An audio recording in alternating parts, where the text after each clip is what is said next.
माता शबरी की कथा। बात भगवान राम के जन्म से पहले की है, जब भील आदिवासी कबीले के मुखिया आज के घर बेटी पैदा हुई थी। उसका एक नाम श्रमना और दूसरा नाम शबरी रखा गया। शबरी की मां इंदुमती उसे खूब प्यार करती थी। बचपन से ही शबरी पशु पक्षियों की भाषा समझकर उनसे बातें करती और जब शबरी की मां उसे देखती तो कुछ समझ नहीं पाती थी। कुछ समय बाद एक पंडित ने शबरी के परिवार को बताया कि वो आगे चलकर सन्यासी बन सकती है। इस बात का पता चलते ही शबरी के पिता ने उसका रिश्ता तय कर दिया। जैसे ही शादी का दिन नजदीक आया, शबरी के घर वालों ने खूब सारी बकरियां और अन्य जानवर घर के पास लाकर बांध दिए। एक दिन शबरी का माँ जब उसके बाल बना रही थी, तो उसने माँ से पूछा, इतने सारे जानवर हमारे घर क्यों लाए गए हैं? माँ ने जवाब दिया, बेटी, तुम्हारा विवाह होने वाला है, इसलिए हम लोगों ने इनका इंतजाम बलि के लिए किया है। तुम्हारी शादी के दिन ही बलि प्रथा होगी और फिर इनसे स्वादिष्ट भोजन बनाकर सबको परोसा जाएगा। ये सब सुनकर शबरी दुखी हो गई। काफी देर तक शबरी ने उन जानवरों को आजाद करने के बारे में सोचा। सोचते सोचते शबरी के मन में हुआ कि अगर ये जानवर यहाँ नहीं होंगे तो इनकी बलि रुक सकती है।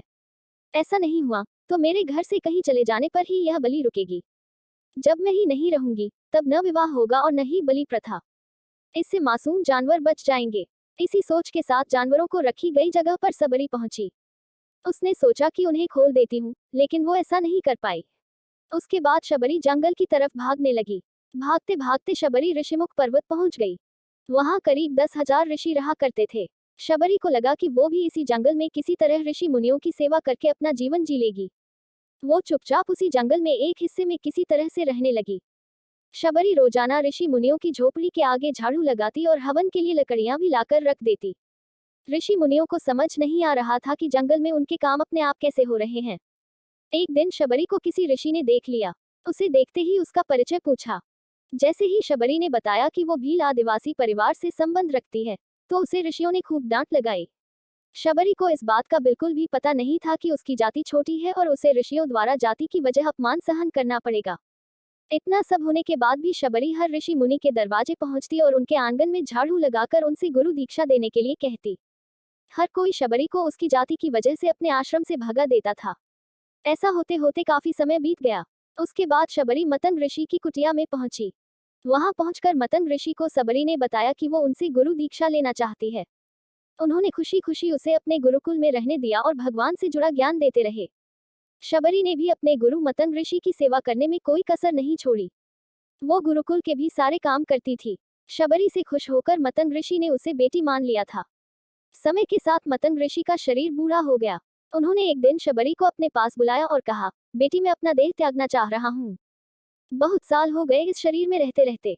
शबरी ने दुखी मन से कहा, आपके ही सहारे मैं इस जंगल में रह पाई हूँ।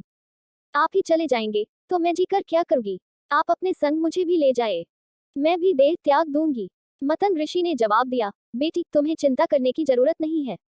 राम तुम्हारी चिंता करेंगे और ध्यान भी रखेंगे।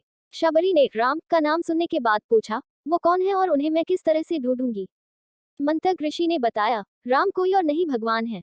वो तुम्हें सारे अच्छे कर्मों का फल देंगे। तुम्हें उन्हें ढूंढने की कोई जरूरत नहीं है। वो एक दिन खुद तुम्हें खोजते हुए इस कुटिया में आएंगे और तुम्हें उनके हाथों ही मोक्ष मिलेगा। तब तक तुम इसी आश्रम में रहो। इतना कहते ही मंतग ऋषि ने अपना शरीर त्याग दिया। शबरी के मन में मंतग ऋषि के जाने के बाद से एक ही बात थी कि भगवान राम स्वयं उससे मिलने आएंगे। वो रोज भगवान राम से मिलने के लिए बाग से अच्छे अच्छे फूल लाकर पूरा आश्रम सजाती और भगवान के लिए बेर तोड़कर लाती। भगवान के लिए बेर चुनते हुए शबरी उन्हें चख लेती थी, ताकि भगवान वो सिर्फ मीठे बेर ही दे। रोजाना शबरी इसी तरह भगवान के दर्शन की आस में फूल और बेर इकट्ठा करती रहती थी। इसी तरह इंतजार में कई साल बीत गए। शबरी का शरीर एकदम वृद्ध हो गया। एक दिन आश्रम के पास के ही तालाब में शबरी पानी लेने के लिए गई। तभी पास के ही एक ऋषि ने उसे अछूत कहते हुए वहां से भागने के लिए कहा और एक पत्थर मार दिया। वो पत्थर जब शबरी को लगा तो उसे चोट लगी और खून बहने लगा। बहते हुए खून की एक बूंद उसी तालाब के पानी में गिर गई। तभी पूरा तालाब का पानी खून में बदल गया। ये सब होता देखकर ऋषि ने शबरी को ही डांटा और कहा कि पापीन, तुम्हारी वजह से पूरा पानी खराब हो गया। रोज ऋषि उस पानी को साफ करने के लिए अपनी कई तरह की विद्याओं का इस्तेमाल करते। कई सारे जतन करने के बाद भी कुछ नहीं हुआ। फिर उन्होंने गंगा जैसी कई पवित्र नदियों का जल भी उस तालाब में डाला। फिर भी तालाब का पानी साफ नहीं हो पाया और वो खून जैसा ही रहा। कई सालों तक तालाब के पानी को साफ करने की कोशिश के बाद भी कुछ काम नहीं आया, तो ऋषि ने थककर सब कुछ छोड़ दिया। इस घटना के कई सालों के बाद भगवान राम अपनी पत्नी सीता के हरण के बाद उन्हें ढूंढते हुए उसी तालाब के पास पहुंचे। ऋषि मुनियों ने उन्हें पहचान लिया। भगवान को वहां देखकर ऋषियों ने तालाब का पानी साफ करने के लिए भगवान को अपने पैर उसमें डालने के लिए कहा, लेकिन पानी जैसे का तैसा ही था। ऋषि मुनियों ने भगवान से भी कई अन्य जतन करवाए, लेकिन वो पानी जस का तस खून जैसा ही रहा। तब भगवान ने ऋषियों से पानी के रक्त में बदलने की कहानी पूछी। तब ऋषि ने शबरी को पत्थर मारने वाली सारी बात बता दी। उसके बाद कहा कि वो महिला ही अपवित्र है, छोटी जात की है, इसलिए ये सब हुआ है। उसी वक्त भगवान राम ने कहा, ये सब आप लोगों के खराब वचनों से हुआ है। शबरी को इस तरह के शब्द बोलकर आप लोगों ने उसे नहीं, बल्कि मेरे दिल को घायल किया है। इसी घायल दिल के रक्त का प्रतीक ये तालाब का लाल पानी है। आगे भगवान राम बोले, कहा है वो माई, मैं उनसे मिलना चाहता हूँ। तब तक शबरी उसी तालाब के पास पहुंच जाती है। इस दौरान शबरी के पैर को ठोकर लगती है और कुछ धूल उस तालाब में गिर जाती है। तभी सारा पानी साफ हो जाता है। भगवान सबसे कहते हैं कि देखिए, आप लोगों ने क्या कुछ नहीं किया, लेकिन पानी साफ नहीं हो पाया। अभी सिर्फ इनके पैर की थोड़ी सी धूल ने ही तालाब का पानी साफ कर दिया।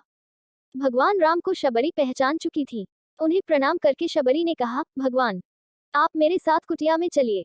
भगवान भी खुशी खुशी शबरी के साथ चल पड़े। फूलों से शबरी ने भगवान राम का स्वागत किया। वो सीधे बेर तोड़ने के लिए बाग गई और चक चक कर उनके लिए बेर लेकर आई। उन्होंने बड़े ही प्यार से भगवान राम और उनके भाई लक्ष्मण को बेर दिए। भगवान राम ने भी उतने ही प्यार से उन बेर को खाना शुरू किया। तभी बेर देखकर मुंह बनाते हुए लक्ष्मण ने कहा, भैया ये बेर जूठे हैं, इन्हें आप कैसे खा सकते हैं?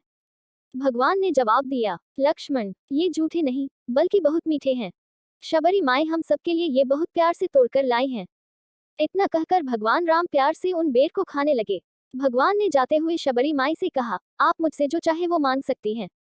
शबरी ने उन्हें कहा, मतंग ऋषि के कहने पर मैं आज तक सिर्फ आपके दर्शन करने के लिए जी रही थी। अब आप मुझे मोक्ष प्रदान कीजिए, मैं अपना शरीर आपके सामने ही त्यागूंगी। उसी वक्त शबरी ने अपना शरीर त्याग दिया। भगवान राम ने अपने हाथों से उनका अंतिम संस्कार किया और सीता मां की खोज में आगे बढ़ गए। इस तरह से ऋषि मतंग की बात सच साबित हुई और शबरी को भगवान राम के दर्शन भी हुए। तभी से भगवान राम को शबरी के राम भी कहा जाने लगा। कहानी से सीख, सच्ची श्रद्धा हो तो भगवान के दर्शन जरूर होते हैं।